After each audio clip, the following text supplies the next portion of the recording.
everyone, and welcome back to Entrepreneur Talks podcast. Once again, another week, another Thursday, and here we are. So, for today, my guest is Faris Aranki. Is actually, no, I'm going to tell you soon when I welcome Faris to, you're going to find out where he's based. And it's so funny, so nice. Okay, welcome. Let's welcome Faris Aranki. Hello, everybody. Hello, Yola, and all the people watching, listening, doing Thank whatever. you. Thank you so much for your presence, Faris. So welcome. And I was saying while introducing you, I didn't mention the title of our call. Yeah. I was excited to tell people where are you based or where are you from or where are you talking from right now. So we're gonna start from there. Okay. Well, I'm based in London, central London, UK, which is really exciting because I know you're also in London, Yola. So that's fantastic. Yes. I didn't know before, and I was like, otherwise, next time we're gonna go together and we're gonna do this in a different, really cool way. But thank you. Yes, we are in London. How in the earth? Because normally like I said before we start, I do a lot of sessions with people from around the world, and it's not easy to find Londoners. There we go. Here we Yeah. are. Well, there's about 7 million of us, Yola. So I hope we can find a few. But I'm glad to be one of your rare London guests. So we're going to have a great chat. I know we are. That's right. That's for sure. So for today, we have strategy and emotional intelligence with Yeah. Faris Aranki. Wow, Yeah. wow. So Faris, this is gonna be deep. Faris, before we go to our the subject today for today, can you tell me or can you describe yourself in 3 words? Yeah, I certainly can. Do you know what? I love this exercise because I always say people are always described in 3 words. And actually, when I go into companies, I teach them learn your 3 words, All get right. comfortable with them, and I can say a bit more about that. So I do know my 3 words, and these are words that have been told to me a lot.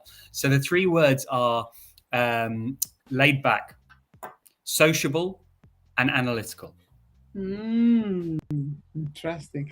First time I'm hearing this layback. What do you mean by that? I know what Well, you mean, but I want you to explain it. I'll tell you what I mean by it, and lots of it, and then I'll explain why 3 words can be so powerful. So laid back to me is very calm, very relaxed, great person to spread that calmness, not be worried about things going on in life, sees the bigger picture, and is not afraid to take their time before making decisions and that sort of thing, right? But if you give the word laid back to somebody else, they may see it negatively, like never in a rush, too lazy, too slow to react. So, and that's any word. If you can look at it positively or you can look at it negatively, and Yeah, that's the power of words. that's why I asked you. Yeah. Because some people can interpret in a different way. They can. Layback. Okay, that's good. Sociable. And then you said I didn't hear Analytical. analytical. Oh, with that said, what Yeah. exactly do you do? Well, that's a great question, and maybe people begin to understand from the 3 adjectives. But what do? I go into companies and I help them work better together. I help them be more effective. So, what I've realized over the years is that many people who have a great idea are not very good at taking others along the journey with them about the great idea. And what I can do is help facilitate that so that teams all buy into the same idea, all work better together, and actually create a level of psychological safety and comfort that everyone can be their best self when working side by side. So I either do that, I get in the middle of teams and help them create that environment, or I teach leaders how to do that themselves. So I love it because it's making such a big difference to companies and everybody's day-to-day working lives. Wow.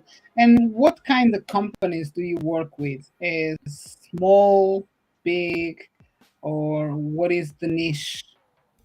Well, if you think about it carefully, Yola, every company of any size has challenges getting their teams to work together. Yeah. So I have three types of customer. I have big corporates, and in there are some big companies that you would have heard of, like the likes of Amazon and the likes of Mars. And then I work with a whole bunch of startups who many people wouldn't have heard of, working across lots of different industries. And then the third bucket is I work a lot with professional services firms. So all those law firms, banks, consulting firms out there who spend a lot of time face to face with clients and want to make a better impression. Hmm. So those are my three types of customers. And I love the variety because each of them has a different challenge. And I learn so much from them, just as much as I'm helping them, that I can then go and take to the other groups and say, have you tried this? This might really work for you and your organization. That's fantastic. Such a different environments and types of business will, like you said, you just pick one idea from there and probably is going to work very well on the small business if it's coming. Wow, that's really good. And when comes to your how I'm curious like about the length that you take your time to work with these businesses.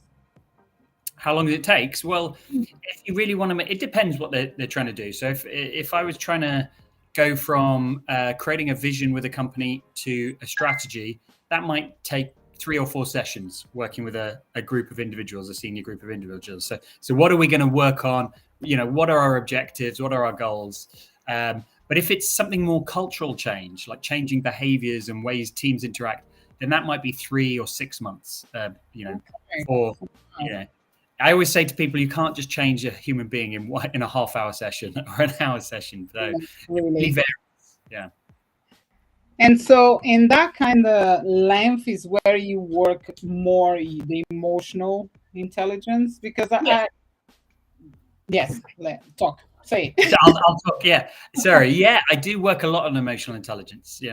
It's a simple fact that often in business we work so hard we forget about the human being sitting across the table from us. But by doing that, we make things harder for ourselves. It is a simple fact that as soon as two human beings have something in common, like each other a bit more, are more likely to work more collaboratively and more productively together. So, but as we get busier, we forget to invest the time to do that, and we forget to look for ways to do that. So often, all I do is come back in and replug that element into companies, into teams. That's powerful. Tell me, can you bring an experience like what was the best experience you had so far? And the words. I've had some amazing experiences. I've watched teams that where they've gone from literally hating each other, or not hating each other, but almost an extreme of hating each other, to becoming near best friends. By getting them to be inquisitive, by getting them to understand each other more. That not only do they work, they actually start thinking of each other, and then what it does, it creates a space for some of the quieter members of the team or the people who are less dominant to actually have more of a role in the team. And when you see that happening, it's powerful because you're not just changing the work environment, you're changing for human beings their day-to-day experience of how they go through life. That's so true. And you just made me think about some experience that I went through as well. Okay. When it comes to what do you think about the people coming to relationships at work? People that it's been at that same job for many, many years, and then new people come in and they try to be dominant, like you just mentioned that. Dominant normally comes from people that has been there for ages. And I experienced that kind of situation, but then for a while, and then I had a boss that came up inside to this team, and it changed completely the dynamic because he brought the emotional intelligence. I believe now I'm seeing by your explaining I believe that that was his key, because Yeah. he brought us together into games and challenges, and we end up start to think about each other, like you just mentioned. This is so powerful. But what I want to ask is regarding the what do you think about the people that is there for a Yeah. long time? Do you agree with me if they are the ones mostly that brings that domination into the other ones that come afterwards?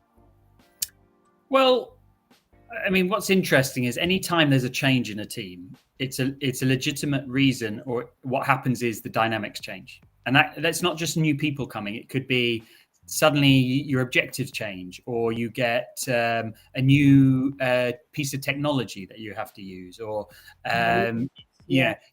any change. And teams often get comfortable, and this is what they don't realize is that they need to adapt and rework out ways of working together anytime there is a big change. So that often happens. Now, what happens when you get a new person in? Usually they're fresh and full of lots of ideas and lots of things. And it's say the other members of the team have been there a while. They'll roll their eyes maybe and say, "Well, we've tried that. We tried that 5 years ago." Or that's because human beings like comfort. We like having to operate through the path of least resistance. Okay, we don't like having to engage our brain all the time to think about big ideas and stressful things. So we're going to resist those when they come in, and we don't realize we're resisting. I remember early on in my career, one of my bosses giving me a piece of paper that showed the 27 ways people politely say no without saying no. Lots of little things like, "Oh, we've tried that before," or, "Oh, that might work somewhere else, but it doesn't work here." All the ways that we resist because we are comfortable with what we already know. So yeah, you always see those two factors. So new people coming in or new things changing a team mean they have to have the conversations, but also people who've been there a long time just resisting because they are comfortable where they are. Wow. Great answer. Thank you so much. My It's pleasure. really powerful. And I've got another question, which is, what business did you start during COVID? Yeah, Uh, I started this business. So 3 ah, years ago, I started my company. So my journey was, I went Yola from school teacher into went into the business world where I joined an energy company. And then after spending some time in the energy company, I ended up in the strategy team and I moved into strategy consulting. And I spent 12 years as a consultant where I was paid to be the big brain to solve very complex problems. But I realized there was this missing gap around the emotional intelligence. So I set up a company 3 years ago to deliver that into businesses. Now, for those of you who are listening and can do the maths, 3 years ago was just before COVID. So I set up a business that started a little bit and then fell completely when COVID came because what I was selling was not important okay. at the start of a pandemic. People said, "Look, let's just cancel all the work we have with you." So I had 6 months of absolutely no work. Yellow. It was a very, very tough time for a new business.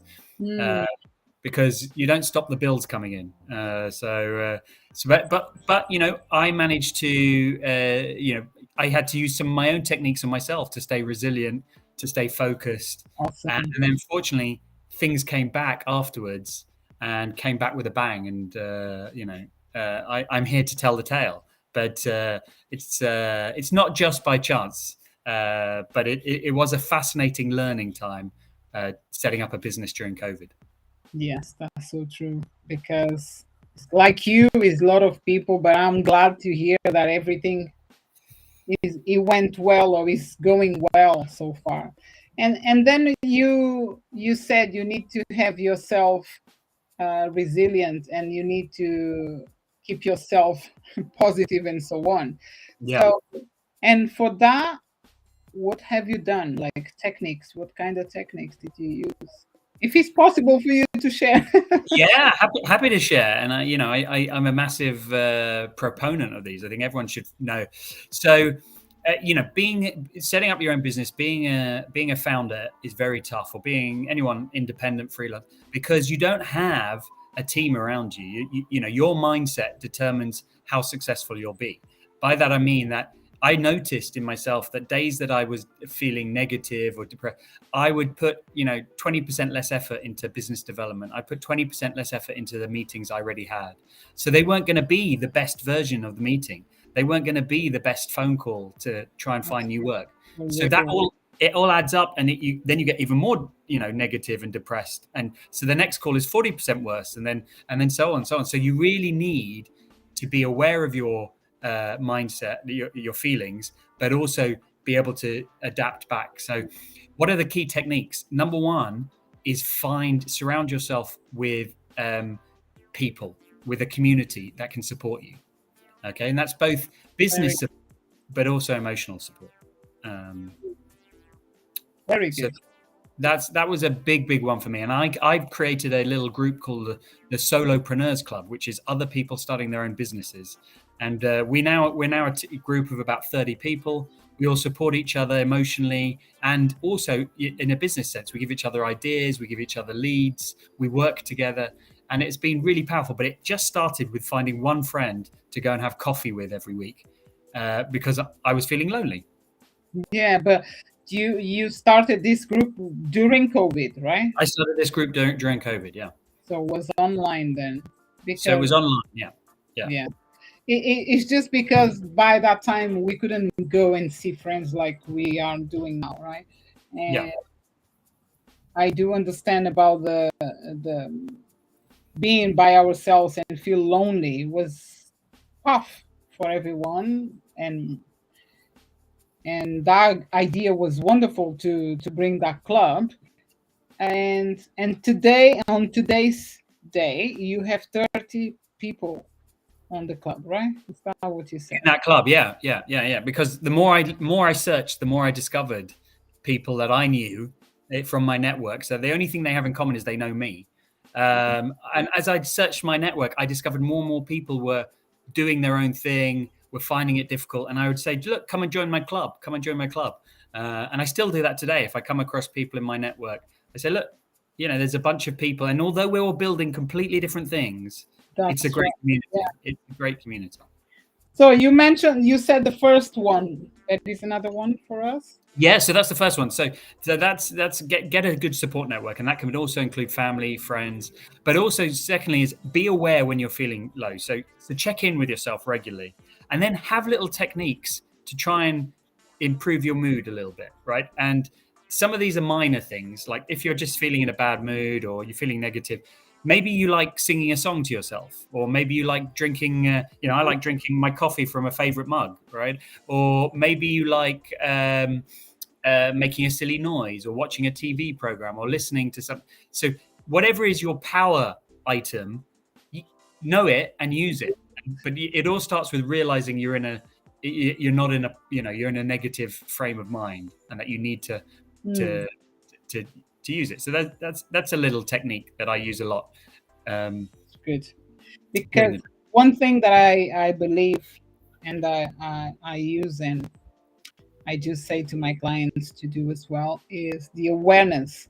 Because feeling negative or feeling lonely, you got the feeling, but sometimes if you don't accept, it's more difficult than you to assume and to change, to do that kind of things that you just mentioned, like doing a dance or do something with yourself or get together with a friend. We need to really be aware, right? Yeah. Awareness is a big factor. And if you're not in tuned enough for yourself to be aware, that's where the support network comes in. Check in with someone who does know you and say, how do I look today? How are things? Particularly if you've got a big meeting coming up or a big event that you're relying on being in a good mood on. I'm so sorry, my dog. That's okay. What kind of dog have you got, Yola? The Shar-Pei and German Shepherds mix. Oh, nice. Huge dog and very loud. But maybe it's dinner time or going out. Yeah, it's going out time. Okay. That's why. Okay, so and I think will be my last question maybe, but why having a mix of IQ, EQ, and FQ are important? And if you Okay. Yeah. and if you can explain the IQ, EQ, and FQ. Yeah. I will do, because this is the secret formula that powers my company and the work that I do. So I say to businesses, to be successful, you need those three components. You need IQ, EQ, and FQ. So if you tell me what you're aiming for, I'll say to you, do you have enough IQ? IQ is intelligence quotient. Do you have enough great ideas to get you there? Right. And it's not just the quality of the ideas, it's, have you stress tested them? Have you allowed everyone in the team to come up with ideas? And I know if they don't feel that, if we realize the IQ is not good enough, I have techniques to help a team come up with more ideas and make sure they're better quality ideas. So that's the start. You need good ideas to be successful. But then you need to take other people on the journey about those ideas. That's where the EQ, the emotional quotient, comes in. If you cannot get others, if you cannot create an environment where others can buy into the idea, just like we talked about before, then you're going to lose people along the way, and they're going to start doing their own thing. They're going to start maybe being resistant, and it's going to make it a lot harder. Great. And then the final component is FQ, which isn't a rude word. It actually stands for focus quotient, right?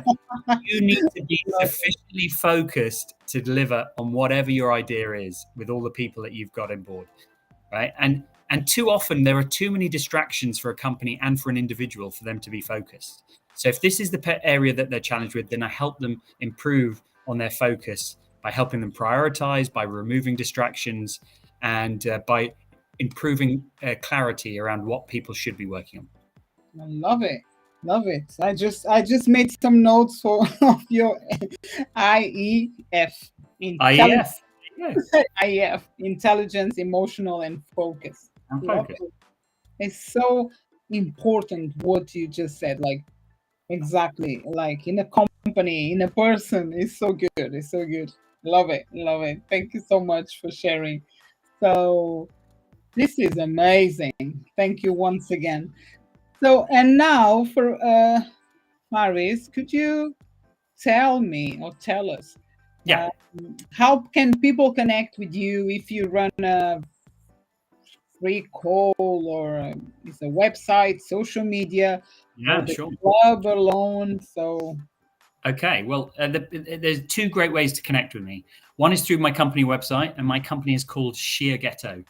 Okay, Shiageto is the Japanese word for a sharpening stone, because that's what my company does. We sharpen other companies. So Shiageto is spelled Shiageto. So Shiageto. So look that up, or go to www.shiageto.com. And the other great way is on LinkedIn, where we're going live at the moment. I spend a lot of time on LinkedIn. My name's Faris Aranki. You can find my profile, and you can send me a message there, and I'll be happy to continue the conversation and answer any questions. wow, thank you so much. Thank you for your presence. Thank you for all the details, and anyone that is watching now or is going to watch later, the description of this video, it will be all the information about Faris under. Like below is going to be everything there, including your website or his website, social media, and so on. And once again, Faris, I want to thank you and I wish you all the best. And I will get in touch again for next time we're going to be together. You do it in person. Yeah, I love it. Same place, and we're going to go and do this podcast live. Live. Brilliant. Brilliant. All right. Thank you, Yola. Thanks for inviting me on today. You're welcome, and God bless you. Bye-bye. Okay. So, everyone, I hope you enjoy. And this amazing conversation with Faris about strategy and emotional intelligence. Come back next week because we have more. And once again, welcome and bye bye from Entrepreneur Talks podcast, run by Women Flix and hosted by me, Yola Bash. Take care. Bye bye.